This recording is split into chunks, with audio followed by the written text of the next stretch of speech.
I'm looking at my husband's shirt, and I'm looking at the muslin I'm making from the pattern that I had taken off his shirt, and I'm realizing my husband's shirts don't fit him. They didn't fit him. I then realized that my husband's pattern needs to be adjusted so it's actually going to fit him. All right. And then I used home sewing methods to sew this shirt. This was the first shirt I made.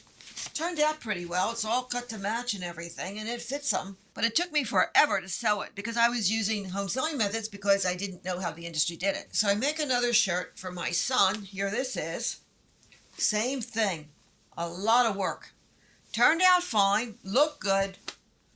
But I knew the industry had to know something I didn't know. First, you have to grow the cotton. Then it has to be transported halfway around the world to some place where it's going to be woven, then to some other country where it's going to be sewn into a shirt.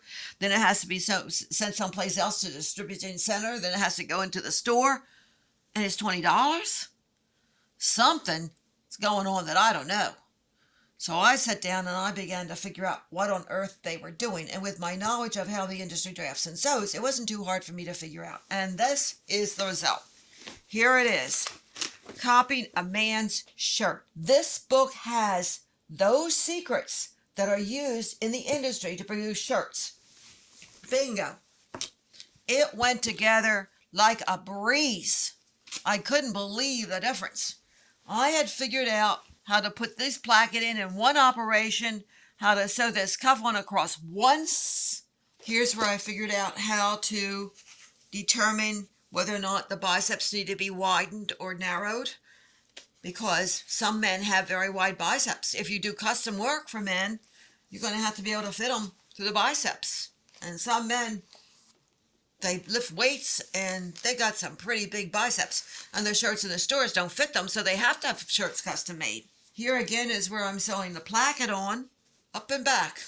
And here's the result. Speed and professional results. And here in the book, it shows you where I'm sewing the cuff on. One operation. So the whole thing, the cuff was completely separate from the sleeve. I sewed across once, and it was in. This seam here was sewn before the cuff was sewn together. That was sewn on just the top ply, but sewn back. And then the whole thing was sewn right on through.